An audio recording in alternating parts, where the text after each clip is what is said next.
Hi hello guys, welcome to GST learning Kannada. ನಾವು ಇವತ್ತಿನ ಈ ವಿಡಿಯೋದಲ್ಲಿ ಏನಪ್ಪ ನಿಮಗೆ ತಿಳಿಸೋದಕ್ಕೆ ಬಂದಿದ್ದೀನಿ ಅಂತಂದರೆ GST ಟ್ರೇಡ್ ನೇಮ್ ಚೇಂಜ್ ಮಾಡಬೇಕಾಗಿರುತ್ತೆ. ಯಾವ ರೀತಿ ಅಮೆಂಡ್ಮೆಂಟ್ ಮಾಡೋದು, GST ಪೋರ್ಟಲಲ್ಲಿ ಅದಕ್ಕೆ ಯಾವ ಡಾಕ್ಯುಮೆಂಟ್ಸ್ ಬೇಕು, ಎಲ್ಲಿ ಅಮೆಂಡ್ಮೆಂಟ್ ಮಾಡಬೇಕು, ಕೋರ್ ಫೀಲ್ಡಾ ನಾನ್ ಕೋರ್ ಫೀಲ್ಡಾ, ನೇಮ್ ಚೇಂಜ್ ಮಾಡಬೇಕಂತಂದರೆ ಮೇಯ್ನು ಟ್ರೇಡ್ ನೇಮ್ ಚೇಂಜ್ ಮಾಡಬೇಕು ಅಥವಾ ಲೀಗಲ್ ನೇಮ್ ಚೇಂಜ್ ಮಾಡಬೇಕು ಅಂತಂದರೆ ಯಾವ ರೀತಿ ರೀಸನ್ ಕೊಡಬೇಕು, ಪ್ರತಿಯೊಂದು ಕೂಡ ನಾನು ನಿಮಗೆ ತಿಳಿಸ್ಕೊಡ್ತೀನಿ ಈ ವಿಡಿಯೋದಲ್ಲಿ. ಅದಕ್ಕಿಂತ ಮುಂಚೆ ಚಾನಲ್ಗೆ ಯಾರೆಲ್ಲ ಹೊಸದಾಗಿ ನೋಡ್ತಾ ಇದ್ದೀರಾ, ಯಾರೆಲ್ಲ ಸಬ್ಸ್ಕ್ರೈಬ್ ಆಗಿಲ್ಲ, ದಯವಿಟ್ಟು ವಿಡಿಯೋನ ಲಾಸ್ಟ್ವರೆಗೂ ನೋಡಿ. ವಿಡಿಯೋ ಉಪಯುಕ್ತವಾಗಿದ್ದರೆ ಮಾತ್ರ ಚಾನಲ್ಗೆ ಸಬ್ಸ್ಕ್ರೈಬ್ ಮಾಡ್ಕೊಳ್ಳಿ ಗೈಸ್. ಸೊ ಕರ್ನಾಟಕದಲ್ಲಿ ಮೊದಲ ಚಾನಲ್ ಪ್ರತಿಯೊಂದು GST details, income tax details ಮತ್ತು ಅಕೌಂಟಿಂಗ್ ಡೀಟೇಲ್ಸ್ ಕೊಡುವಂತಹ ಚಾನಲ್ ನಾನು ನಿಮಗೆ ಈ ಒಂದು ಯೂಟ್ಯೂಬ್ ಚಾನಲಲ್ಲಿ ನಿಮಗೆ ತಿಳಿಸ್ಕೊಡ್ತೀನಿ. ಅದಕ್ಕೋಸ್ಕರ ನೀವು ಚಾನಲ್ಗೆ ತಪ್ಪದೆ ಸಬ್ಸ್ಕ್ರೈಬ್ ಆಗಿ. ಕನ್ನಡದಲ್ಲಿ ಮೊಟ್ಟ ಮೊದಲ ಬಾರಿಗೆ ಈ ರೀತಿ GST ರಿಲೇಟೆಡ್ ವೀಡಿಯೋಸ್ ಮಾಡ್ತಾಯಿದ್ದೀವಿ. ಸೊ ನೀವು ಫಸ್ಟು GST ಯೂಸರ್ ನೇಮ್ ಮತ್ತು ಲಾಗಿನ್ ID ಇರುತ್ತೆ. ಯಾರೆಲ್ಲ ಬಿಸ್ನೆಸ್ ಪರ್ಸನ್ ಅಥವಾ ಯಾರೆಲ್ಲ ಸ್ಟೂಡೆಂಟ್ಸ್ ಅಥವಾ ಬಿಸ್ನೆಸ್ ಅಕೌಂಟೆಂಟ್ ಆಡಿಟರ್ಸ್ ಈ ರೀತಿ ಟ್ರೈ ಮಾಡ್ತಾ ಇರ್ತೀರೋ, ನೀವು ಫಸ್ಟು ಲಾಗಿನ್ ಆಗಬೇಕಾಗುತ್ತೆ. ಲಾಗಿನ್ ಆಗಿದ ತಕ್ಷಣ ನಿಮಗೆ ಇಲ್ಲಿ ಸರ್ವೀಸಸ್ ಹತ್ರ ಬರಬೇಕಾಗುತ್ತೆ. ಸರ್ವೀಸ್ ಹತ್ರ ಬಂದು ನೀವು ರಿಜಿಸ್ಟ್ರೇಷನ್ಗೆ ಬಂದರೆ ಕೋರ್ ಫೀಲ್ಡಲ್ಲಿ ನಾವು ಟ್ರೇಡ್ ನೇಮ್ಗಾಗಲಿ ಲೀಗಲ್ ನೇಮ್ಗಾಗಲಿ ನಾವು ಬಿಸ್ನೆಸ್ ಅಡ್ರೆಸ್ ಚೇಂಜ್ ಮಾಡಬೇಕು ಅಂತಂದ್ರೆ ನಾನು ಈಗಾಗಲೇ ವಿಡಿಯೋ ಮಾಡಿದ್ದೀನಿ, ದಯವಿಟ್ಟು ಆ ವಿಡಿಯೋ ಹೋಗಿ ವಾಚ್ ಮಾಡಿ. ಸೊ ಸರ್ವಿಸಿಗೆ ಬರ್ತೀರಾ, ಅಲ್ಲಿ ಅಮೆಂಡ್ಮೆಂಟ್ ಫಾರ್ ರಿಜಿಸ್ಟ್ರೇಷನ್ ಅಂತ ಬರುತ್ತೆ ಗೈಸ್. ಅಮೆಂಡ್ಮೆಂಟ್ ಫಾರ್ ರಿಜಿಸ್ಟ್ರೇಷನ್ ಅಂತ ಬಂದ ಕೂಡಲೇ ನೀವಲ್ಲಿ ಇದೆ ನೋಡಿ, details of your business. So ನಮ್ಮ ಬಿಸ್ನೆಸ್ ಡೀಟೇಲ್ಸ್ ಅಲ್ಲೇ ಇರುತ್ತೆ. ಪಕ್ಕದಲ್ಲಿ ಒಂದು ಪೆನ್ಸಿಲ್ ಮಾರ್ಕ್ ನಿಮಗೆ ಕಾಣುತ್ತೆ ಗೈಸ್. ಪೆನ್ಸಿಲ್ ಮಾರ್ಕ್ ಮೇಲೆ ನೀವು ಪ್ರೆಸ್ ಮಾಡಬೇಕಾಗುತ್ತೆ. ಸೊ ನೀವು ಯಾವ ನೇಮ್ ಚೇಂಜ್ ಮಾಡ್ತೀರಾ ಅಂತ ಅಂದ್ಬಿಟ್ಟು ಅಲ್ಲಿ ನೀವು ಬರಿಬೇಕಾಗುತ್ತೆ. ಸೊ ನಾನೀಗ ಅಲ್ಲಿ ಟೈಪ್ ಮಾಡಿದೆ ಯಾವ ನೇಮ್ ನಾವು ಚೇಂಜ್ ಮಾಡ್ತಾ ಇದ್ದೀವಿ ಅಂತ ಅಂದ್ಬಿಟ್ಟು. ಸೊ ಟೈಪ್ ಮಾಡಿದ ತಕ್ಷಣ ನೀವು ಏನಪ್ಪ ಮಾಡಬೇಕಂತಂದರೆ ಅದಕ್ಕೆ supporting document for trade name. So ನೀವು ಚೇಂಜ್ ಮಾಡ್ತಾ ಇದ್ದೀರಲ್ಲ, ಆ ಸಪೋರ್ಟಿಂಗ್ ಡಾಕ್ಯುಮೆಂಟ್ ಏನಪ್ಪ ಸರ್ ಹಾಕೋದು. ಸೊ ನಾನಿಲ್ಲಿ ಏನು ಮಾಡ್ತಾ ಇದ್ದೀನಿ ಅಂತ ಗೈಸ್, ಸೊ MSME ಸರ್ಟಿಫಿಕೇಟ್ ಅಂತ ಬರುತ್ತೆ. MSME ಸರ್ಟಿಫಿಕೇಟ್ ಮಾಡೋದು ಯಾವ ರೀತಿ ಅಂತ ನಿಮಗೇನಾದರೂ ವಿಡಿಯೋ ಬೇಕು ಅಂತ ಹೇಳಿ ನಾನು ದಯವಿಟ್ಟು ನನ್ನ ವಿಡಿಯೋ ಮಾಡಿ ಹಾಕ್ತೀನಿ. ಸೊ MSME ಸರ್ಟಿಫಿಕೇಟ್ ನೀವು ಆ ಒಂದು ಚೇಂಜ್ ಯಾವ ಹೊಸ ನೇಮ್ ನೀವು ಆ್ಯಡ್ ಮಾಡ್ತೀರೋ ಆ ಒಂದು ಚೇಂಜ್ ಆಗಿರೋ ನೇಮಲ್ಲಿ ನೀವು MSME ಸರ್ಟಿಫಿಕೇಟ್ನ ಕ್ರಿಯೇಟ್ ಮಾಡಬೇಕಾಗುತ್ತೆ. ಸೊ ಕ್ರಿಯೇಟ್ ಮಾಡಿಕೊಂಡು ಹೊಸ ನೇಮ್ ಕ್ರಿಯೇಟ್ ಮಾಡಿಕೊಂಡು ಆ ಒಂದು MSME ಅಥವಾ ಉದ್ಯಮ್ ಸರ್ಟಿಫಿಕೇಟ್ನ ನೀವು ಡೌನ್ಲೋಡ್ ಮಾಡಿಕೊಂಡು ಇಲ್ಲಿ ಹೊಸದಾಗಿ ನೀವು ನೇಮ್ ಚೇಂಜ್ ಮಾಡಿ ಮತ್ತು ಆ ಒಂದು ಡಾಕ್ಯುಮೆಂಟ್ ಸಪೋರ್ಟಿಂಗ್ ಡಾಕ್ಯುಮೆಂಟ್ ಆಗಿ ನೀವು ಅಪ್ಲೋಡ್ ಮಾಡಬೇಕಾಗುತ್ತೆ. ಸೊ ಅವರು ಆವಾಗ ನಾವು ಅಮೆಂಡ್ಮೆಂಟ್ ಹಾಕೋಣ, ನೆಕ್ಸ್ಟು ಅವರು ಕ್ವೈರಿ ಕೊಡೋದು ಸೋಕಾಸ್ ನೋಟಿಸ್ ಅಥವಾ ಆ ಒಂದು ಡಾಕ್ಯುಮೆಂಟ್ಸ್ ಬೇರೆ ಏನು ಕೇಳ್ತಾರೆ ಅಂತ. ಸೊ ಅವರು ಆಮೇಲೆ ನಾವು ಅಮೆಂಡ್ಮೆಂಟ್ ಹಾಕಾದ್ಮೇಲೆ ನಾವು ನೋಡಬೇಕಾಗುತ್ತೆ.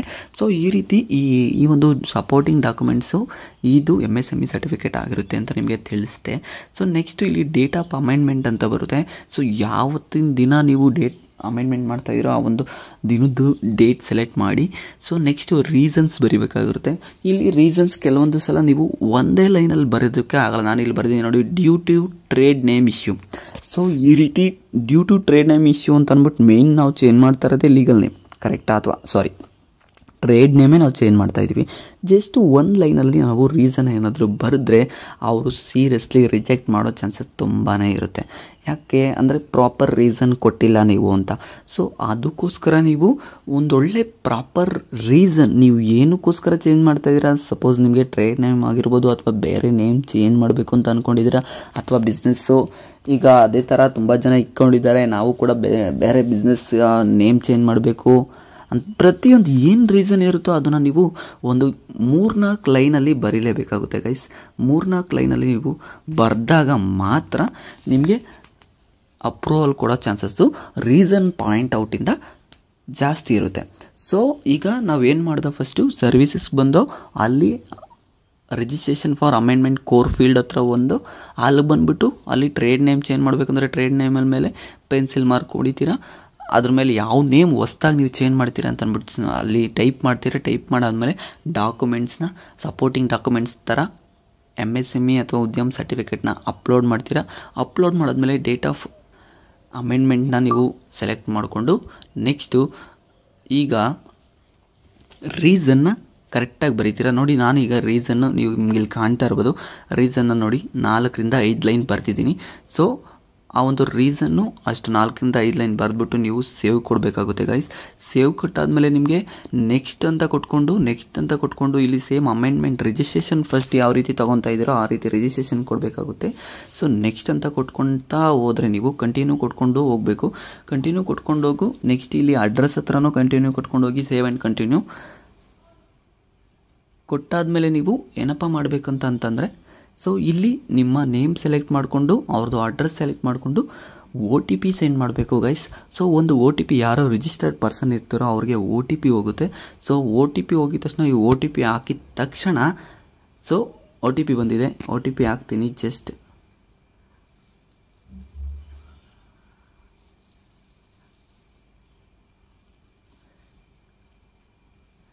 ಒಂದೇ ಒಂದು ಸೆಕೆಂಡ್ ಗೈಸ್.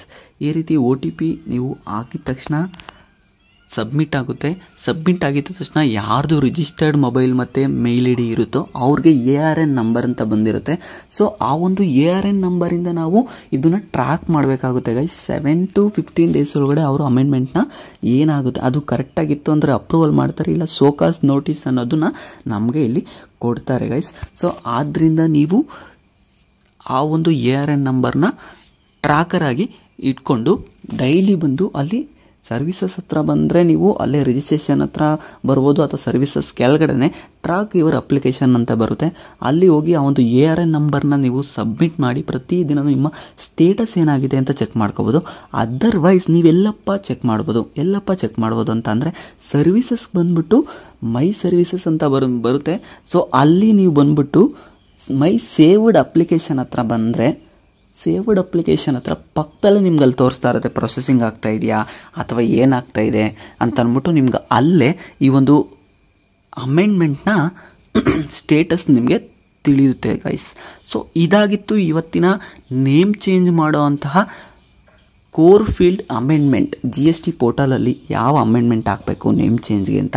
ಸೊ ಈ ಒಂದು ವಿಡಿಯೋ ನಿಮಗೆ ಉಪಯುಕ್ತ ಆಗಿರುತ್ತೆ ಅಂತ ಅಂದ್ಕೊತೀನಿ.